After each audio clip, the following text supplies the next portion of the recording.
자, 지금 성령 충만에 대해서 저희가 잠깐 한번 제가 말씀을 드렸는데요. 이 요한복음 7장에서 11장은 오늘날 우리의 모습이다. 승천 후 재림식까지의 우리의 모습이다. 성령 하나님께서 이 교회를 이끄시는 그 모습이다. 이것을 이제 제목으로 삼았습니다.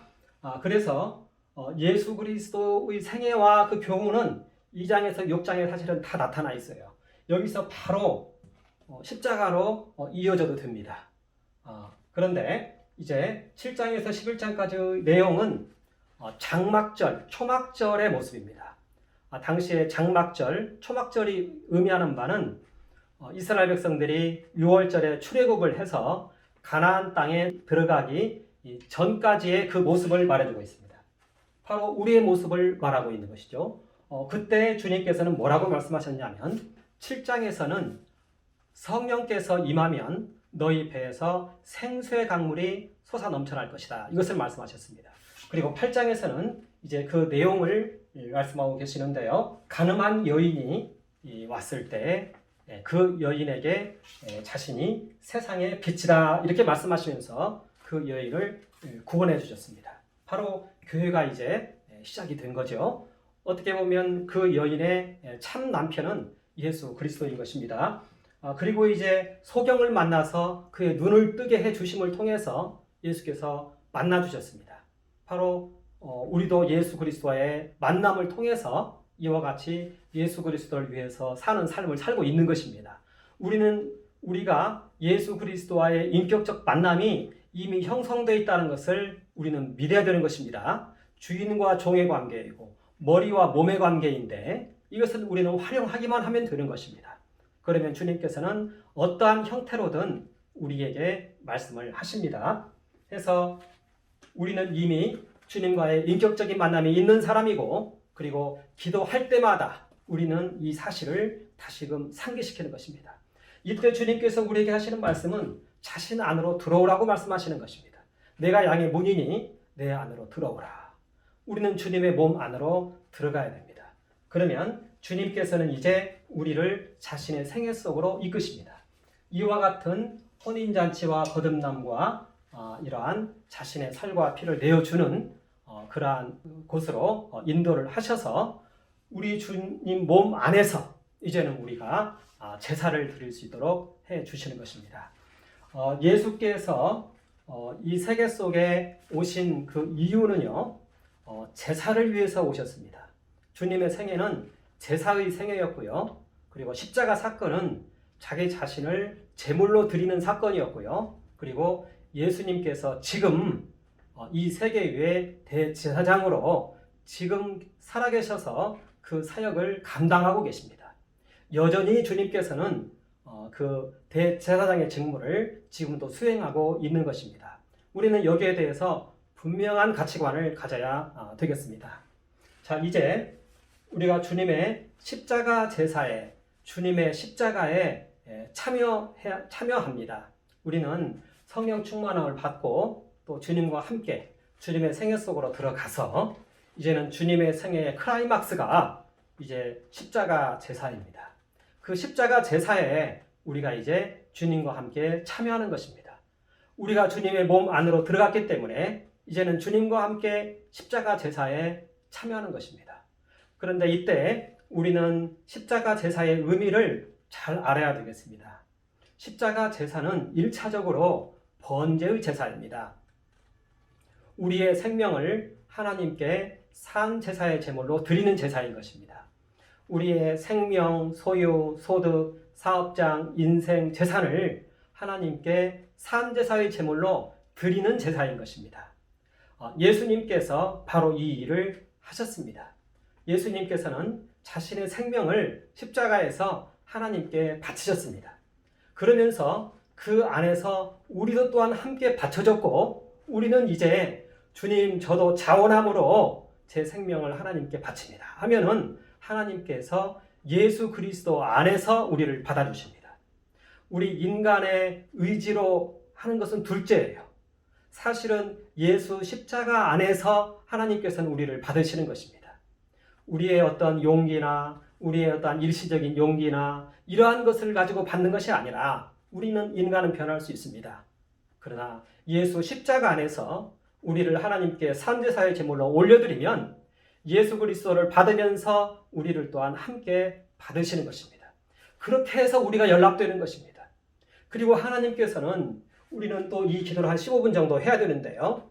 십자가 안에서 주님과 함께 우리의 생명을 올려드리면서 간절함을 가지고 계속 기도하면 하나님께서 우리를 성령의 불로 태워주십니다. 번제의 제사가 불로 태우는 제사입니다. 우리가 우리의 생명이, 우리의 소유가, 우리의 소득이, 사업장, 인생, 재산이 하나님께 산제사의 제물로 태워드려지는 제사인 것입니다. 제가 되어 사라지기까지 성령께서 우리의 마음을 태워주십니다. 우리의 인생을 태워주십니다. 우리 가진 모든 것을 태워주십니다. 이렇게 해서 우리의 소유가 하나님의 것이 되고 주님의 것이 되게 만들어주십니다. 이 기도를 매일매일 하는 사람이 예수를 주여라고 부르는 것입니다. 예수께서 주인 되시고 나는 그의 종이 되는 것입니다. 그리고 나는 그의 청지기가 되는 것입니다. 그러나 실질적인 내 본분은 나는 순교자인 것입니다. 순교자라야 합니다. 그리고 무소유자입니다. 청지기입니다. 그리고 세상을 향하여 죽은 자입니다. 이것이 우리의 정체성인 것입니다. 주님께서는 자신이 그렇게 하셨고 이제는 주님 안에 들어온 우리를 그와 같이 변화시켜 주십니다. 그와 같이 만들어 주십니다. 우리를 순교자로, 무소유자로, 세상을 향하여 죽은 자로 만들어 주신 것입니다. 이보다 더 큰 은혜가 어디에 있겠습니까? 이것이 가장 중요한 신앙의 덕목입니다. 우리는 우리 신앙의 덕목을 성경에서 배워야 되겠고요. 그리고 사도들에게서 배워야 되겠고 또 교부들에게서 배워야 됩니다. 갈수록 이 신앙의 색깔이 분명하게 드러납니다. 우리 교부들이 사도들의 제자들인데 이제 이러한 것들을 이해하고 또 아주 적나라하게 그걸 기록을 하고 있어요. 그분들은 전부 순교를 추구한 자들입니다. 그분들의 글을 많이 읽어야 돼요. 그래야 성경을 쓴 사도들의 그 정신을 가장 잘 이해할 수 있습니다. 성경을 사도들이 썼는데요. 그 성경을 가장 잘 이해하고 해석하고 삶에 반영시킨 사람들이 교부들입니다. 그래서 교부들의 글을 읽어야 됩니다. 교부들 중에 어거스틴이 있습니다. 그리고 이런 사람들을 아주 잘 이해한 사람으로 저는 칼빈 기독교 강요를 생각합니다. 칼빈을 보면은 하나님의 그 절대 주권은 모든 것에 대한 주권이 하나님께 있다는 것입니다. 예수께서 우리의 주인 된 것을 말하고 있습니다. 그것이 우리의 신앙관이자 신앙의 방향이자 우리의 추구하는 바라야 합니다. 우리의 모든 신앙의 인풋은 거기에 들어가는 것이지 다른 곳에 들어가지 않습니다. 자칫 이러한 것도 준비가 안 되어 있는 자에게 축복을 말하면 안 됩니다. 오히려 그 영혼을 세상 영혼으로 만드는 그러한 일이 되는 것입니다. 이 바리새인들이 그렇게 했어요. 천국 찾아온 자들에게 문을 닫고 자기도 안 들어갈 뿐만 아니라 다른 사람들도 못 들어가게 했다고 그렇게 말하고 있어요. 모두 다 예수님 사랑해서 오고 주님께 내 생명 바치겠다고 다들 왔는데 왜 거기에다가 축복을 먼저 말하냐고요? 그것은 잘 생각해 봐야 됩니다. 우리의 생명 바치는 신앙인 것입니다. 그리고 우리의 생명은 어디에 있습니까? 소유 가운데 있습니다. 우리의 소유를 바치는 것입니다. 그리고 우리의 인생을 바치는 것입니다. 이것을 끝없이 우리는 해야 됩니다.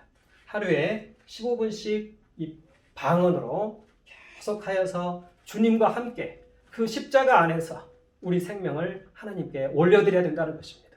그리고 이러한 것들을 신앙 고백문으로 만들어서 하루에 3번씩 기도를 해야 됩니다. 자, 이 내용을 간단히 한번 보겠습니다. 주님과 함께 십자가 안에서 내 생명을 하나님께 드리는 것입니다. 이것이 우리 신앙의 시작이고 또한 맨 마지막이기도 합니다.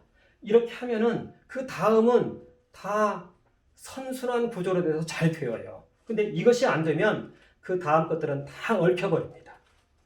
그래서 이것이 우리의 인생의 목표이고 모든 성경과 믿음의 선진들은 이것을 추구했습니다.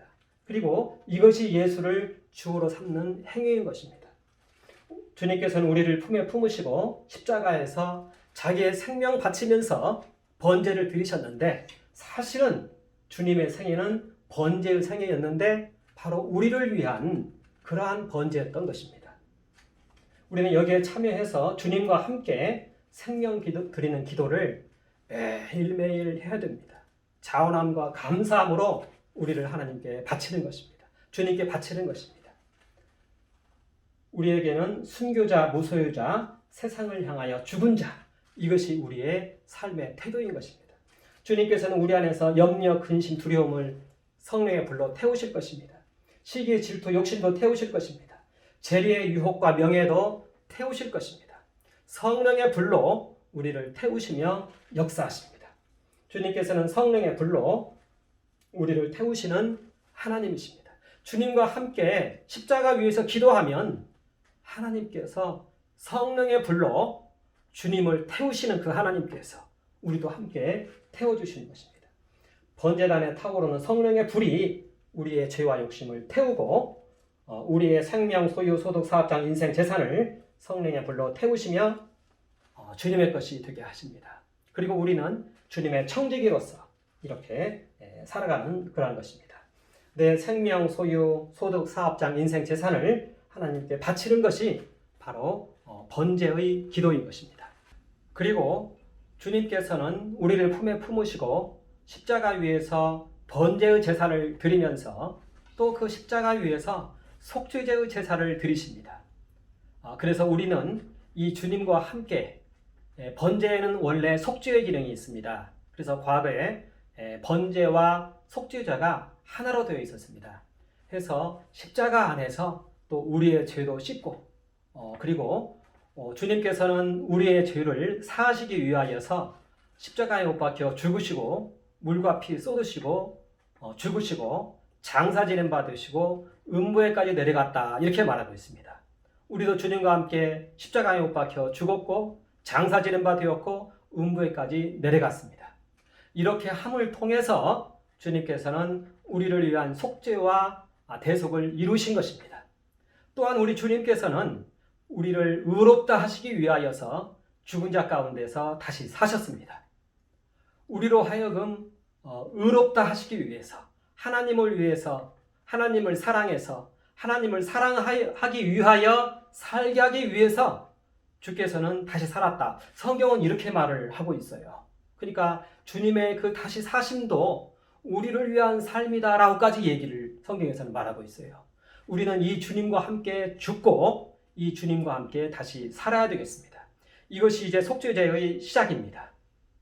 주님과 함께 다시 살아서 이제는 하나님을 사랑해서 하나님을 사랑하기 위하여 살아가는 우리가 되었음을 이제는 선포하고 고백하는 것입니다. 또 그리고 주님께서는 이제 여기에 그치지 아니하시고 하나님 보좌 우편에 오르셔서 속죄소에 들어가셨습니다. 우리도 애통하고 회개하는 마음으로 또 이곳으로 함께 나아가는 것입니다. 주님과 함께 하나님의 속죄의 보좌 앞으로 우리는 기도 가운데서 나아가는 것입니다. 그것이 바로 속죄소에서의 기도인 것입니다. 우리는 주님과 함께 하나님의 속죄의 보좌 앞에 이르렀습니다. 성경에서는 그것을 말하고 있어요. 우리가 주님과 함께 죽었고 주님과 함께 다시 살았고 주님과 함께 하나님 보좌 우편에 앉히셨느니라. 에베소서 2장에서 그렇게 얘기를 하고 있습니다. 그리고 히브리서가 성경에서 상당히 중요한 어떤 것을 말씀하고 있는데요. 그것은 예수께서 지금 하나님 보좌 우편에서 속죄소에서 속죄의 그 성소에서 하고 계신 그 모습을 히브리서 기자는 밝혀주고 있습니다. 부활하시고 승천하신 예수께서 속죄의 제단 앞으로 나아가서 대제사장의 직무를 어떻게 수행하고 있는지를 우리에게 말해주고 있습니다. 그것이 우리가 믿는 예수 그리스도의 현재 모습입니다. 그렇기 때문에 우리는 날마다 그곳으로 함께 나아가야 되는 것입니다. 우리는 주님의 몸 안에 있지 않습니까? 주님 안에서 그곳으로 나아가는 것입니다. 간접 체험하면서 나아가는 것입니다. 주님과 함께 그곳으로 나아가는 것입니다. 우리는 눈이 어두워서 하나님 그 모습 볼 수 없어요. 보면 죽는다고 성경에서 말하고 있어요. 그러나 주님 안에서 우리의 눈을 가리우고 주님과 함께 하나님의 속죄의 보좌 앞으로 나아가는 것입니다. 히브리서에서는 그것을 말해주고 있어요. 우리가 은혜의 보좌 앞으로 담대히 나아갈지니라 이렇게 말하고 있어요. 그리고 우리의 소망은 영혼의 닷과 같아서 휘막 안으로 들어가느니라 이렇게 말하고 있어요. 우리가 그 안으로 들어간다는 것입니다. 속죄소 안으로 들어간다는 것입니다. 예수께서 그곳에서 기도하고 계시는데 그곳으로 함께 나아간다는 것입니다. 주님께서 그곳에 계시기 때문에 우리는 지성소 바깥에 있을 수도 있고 어디에 있는지는 모르겠습니다. 그러나 우리는 주님 안에 있습니다. 그렇기 때문에 주님 안에서 간접적으로 우리는 그곳에 나아가는 것입니다. 이 속죄소는 속죄제가 진행되어지는 그러한 장소인데요. 속죄제의 대상은 성경에 4 정도로 이렇게 묘사되어 있습니다. 우리 자신을 위한 죄, 리더들이나 이런 사람들을 위한 죄, 그리고 3번째는 제사를 드리는 그 대제사장의 죄, 그리고 4번째는 이스라엘 회중의 죄 이렇게 나와 있습니다. 그런데 첫 번째와 2번째는 전부 번제단에서 다 그 예식이 치러집니다. 그 문제를 가지고 성소로 들어가지 않습니다. 분향단까지 가지고 들어가는 게 있는데요. 그것은 바로 이제 지성소에 대제사장이 들어가야 되기 때문에 그 대제사장을 위한 속죄제가 분향단에서 이루어집니다. 거기까지 들어가서 피를 뿌립니다. 그러나 속죄소, 지금으로 말하면 하늘입니다. 예수님께서는 속죄소로 들어가셨습니다. 그 하늘에 들어가서 드리는 그 제사는 이스라엘 회중을 위한 제사 외에는 없습니다. 나라를 위한 기도 외에는 없다는 것입니다. 예수께서는 속죄의 보좌 앞으로 나아가서 나라를 위해서 기도하고 계시는 것입니다. 이 나라가 또한 우리의 교회이기도 합니다. 그래서 이 속죄소에서 드려지는 기도는 나라를 위한 기도 그리고 교회를 위한 기도인 것입니다. 이 기도 제목이 그곳에서 언급되어지고요. 예수께서는 그 기도 제목을 위해서 그 성소로 들어가신 것입니다. 그래서 가장 깊은 곳에서 이루어지는 기도는 바로 이 나라를 위한 기도가 가장 깊은 곳에서 이루어집니다. 나라를 위한 기도는 그 속죄소에서 이루어집니다. 그리고 영적으로 가장 깊은 단계가 바로 그곳일 수 있다는 것입니다. 우리는 이 사실을 유념해야 되겠습니다. 예수께서는 이 속죄의 보좌 앞으로 나아가셨습니다. 그리고 우리도 그곳으로 따라 들어가는 것입니다. 왜? 나라를 위한 기도가 우리의 이 목숨처럼 우리에게는 소중하기 때문에 그렇습니다. 이 나라 사랑은 위기를 인식할 때 이렇게 주어지는 것 같아요. 그래서 성경은 항상 위기를 우리에게 말하고 있는 것 같아요. 그런데 보면은 우리나라도 현재 위기 가운데 있습니다. 이러한 위기를 인식한 사람은 이곳으로 나아가야 돼요. 왜냐하면 이곳에서 나라를 위한 기도가 이루어지고 있다고 하니까요. 그래서 우리나라도 위기 가운데 있습니다. 이 나라의 정체성을 보면요. 우리나라는 민주주의 시장경제를 택하고 있습니다. 이게 자유민주주의라고 합니다. 그리고 중국은 사회주의 시장경제를 택하고 있습니다. 그리고 러시아는 국가자본주의라고 얘기를 합니다. 이때 이 자본주의는 자본의 축적을 허락하는 것으로서 시장을 허락하는 것하고 같은 용어입니다. 그래서 여기에서의 자본주의나 시장경제는 같은 얘기입니다. 그러니까 러시아도 사회주의 시장경제라고 봐도 무방합니다. 물론 러시아의 헌법은 민주주의로 되어 있습니다. 그런데 그 본질은 그와 같지 않습니다. 그래서 국가가 이 사회주의의 특성은요. 국가가 전체의 기업을 다 장악하는 것을 말합니다. 그래서 러시아는 그렇게 되어 있습니다. 러시아의 이 정부가 국가의 주요 기업들을 다 장악했습니다. 중소기업은 놔두고 있어요. 그러나 주요 기업들은 다 장악했습니다. 대기업 400개 중에서 137개가 국영기업인데요. 이 137개가 다 주요 기업들입니다. 그리고 중국에서도 이 사회주의 시장 경제가 한창 진행 중에 있습니다. 국영화된 기업이 이제 전체를 이제 점유해 들어가고 있습니다. 그 전에는 의자도 허용했고 또 민간 기업들도 많이 있었지만 국영화 작업이 진행되고 있고 아주 가속화되고 있습니다. 국영은행을 통해서 주로 이루어졌는데요. 국영은행의 이 대출이 전부 국영기업에게 되어집니다. 한 87%라고 말하는 사람도 있고 어떤 사람은 67%라고 말하고 있는데요. 어찌됐든 그래서 사회주의 시장 경제라고 말합니다. 그리고 중국이나 러시아에서 말하는 이러한 사회주의 시장 경제는 공산주의로 가기 전 단계로서 실현되는 게 이 경제라고 말을 합니다. 그러니까 자본주의가 성숙한 다음에 그 다음에 여기에서 이루어지는 것이 사회주의 시장 경제라고 말합니다. 그리고 2단계 이것을 초급 단계의 공산주의라고 얘기해요. 그리고 그 다음에 이제 전체적으로 실행되어지는 것이 공산주의라고 합니다. 그러니까 이것을 가리켜서 우리는 신사회주의라고 말하는데요. 소련이 1991년도에 붕괴한 이후로 이제 계획경제는 세상에 없습니다. 북한만 유일하게 있습니다. 이제 계획경제는 없는데 다 시장경제인데 이걸 가리켜서 신사회주의라고 말합니다. 그리고 이것은 바로 공산주의의 전 단계입니다. 그런데 현 정부가 들어서면서 맨 먼저 시도한 것이 우리나라의 헌법을 민중민주주의로 바꾸려고 그랬어요. 그런데 국회의원들이 반발을 해서 하지 못했습니다. 여기서의 민중민주주의라는 것은 인민민주주의와 같습니다. 중국이 인민민주주의고 북한도 인민민주주의죠. 인민민주주의와 같습니다. 아주 반대를 했고요. 그런데 이 민중민주주의 혹은 사회주의, 국가자본주의는 민주주의의 법 테두리 내에서도 진행될 수 있습니다. 그것은 바로 국가기관이 주요 기업을 국유화시키면 됩니다. 우리는 여전히 이러한 우리나라의 국가의 앞날과 그 정체성에 대해서 우리는 노심초사하면서 바라보고 있습니다. 이때 우리가 해야 될 일은 1차적으로 우리 주님께서 우리나라를 위해서 기도하고 있다는 것입니다. 이 속죄의 제단 앞으로 나아가야 되는 것입니다. 주님과 함께 하나님께 기도하는 것입니다.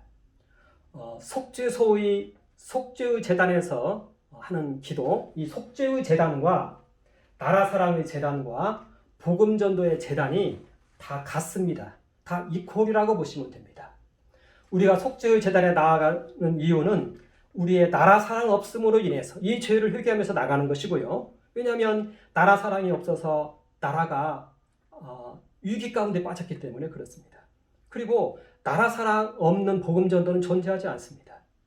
과거에 이 속죄의 제단 앞에 나아가서 기도했던 우리 믿음의 선진들이 있어요. 모세가 그랬습니다. 모세가 이 속죄소로 나아가서 하나님께 생명 드리며 기도했습니다. 그 기도는 뭐였냐면 이스라엘 백성을 구원해달라고 살려달라고 하는 기도였습니다. 이스라엘 백성들의 죄를 용서해달라는 기도였습니다. 저들을 버리시려면 내 이름을 생명록에서 지워버려 주옵소서 하면서 생명 바치며 기도했던 것입니다. 나라를 위한 기도였던 것입니다. 속죄의 제단이었는데 결국은 이스라엘이란 나라를 위해서 기도했던 것입니다. 또 이스라엘에 많은 선지자들이 있습니다. 이들이 선지자들이 이사야의 경우도 그렇습니다. 나라가 망하게 되니까 이제는 겁없이 지성소로 들어가는 것입니다. 왜? 그곳에서 하나님께 기도하기 위해서 나라를 위한 기도였던 것입니다. 모든 선지자들의 그 영감과 그 놀라운 계시들은 전부 나라 사랑과 관련이 되어 있었던 것입니다. 나라가 위기에 빠졌을 때 이들은 성소로 들어왔던 것입니다. 바로 모든 선지자들의 기도가 나라 사랑과 관련이 되어 있었어요. 예수님의 기도도 마찬가지입니다. 예수님 당시에 하나님 나라인 이스라엘이 이제는 흩어져서 흔적도 없이 사라지게 된 그런 상황 가운데 있어요. 로마를 어떻게 감당합니까? 그걸 어떻게 뒤집습니까? 나라가 이제 위기에 처해서 뿔뿔이 흩어져 버릴 수밖에 없는 이런 가운데 있었던 것입니다. 예수님께서는 이스라엘이란 나라를 위해서 이 속죄의 제사를 드렸던 것입니다. 하나님 나라의 백성들이 이 세계 속에서 사라지는 것을 원치 않고 기도했던 것입니다. 바울도 마찬가지입니다. 바울이 이것을 아는 것입니다.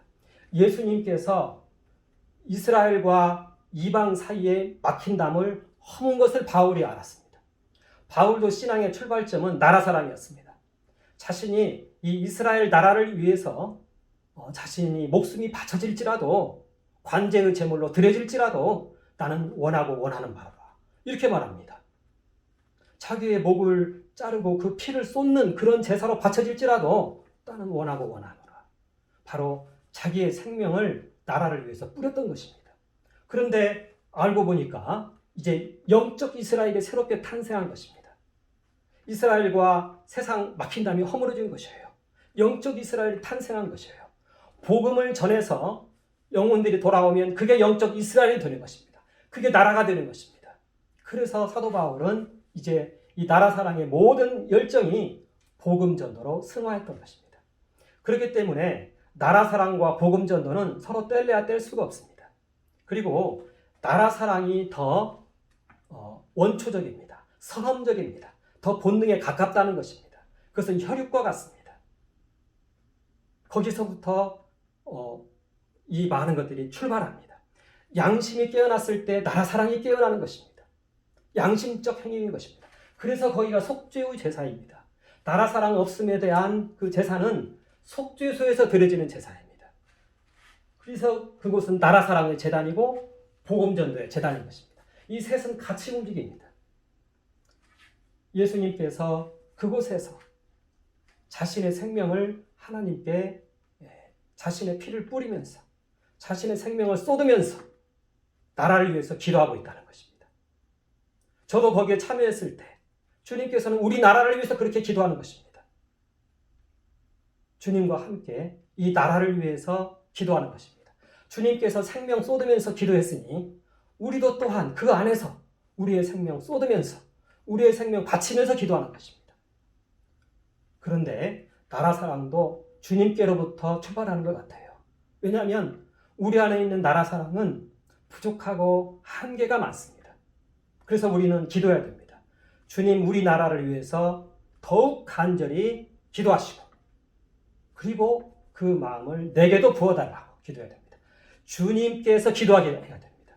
그런데 주님께서는 바로 그 마음을 또한 우리에게 부어서 또 우리로 하여금 여기에 참여하게 하시는 것입니다. 주님의 마음을 구해야 됩니다. 주님께서 우리 나라를 위해서 기도하게 해야 됩니다. 주님께서 자신의 생명을 쏟으면서 우리 나라를 위해서 자신의 생명을 쏟으면서 기도했고 기도하고 또한 기도하시는 것입니다. 우리도 그 안에 참여해서 우리 주님과 함께 주님께서 생명 쏟아 나라 사랑의 재단에 자기의 생명을 쏟았으니까 우리도 생명 쏟고 함께 기도하는 것입니다.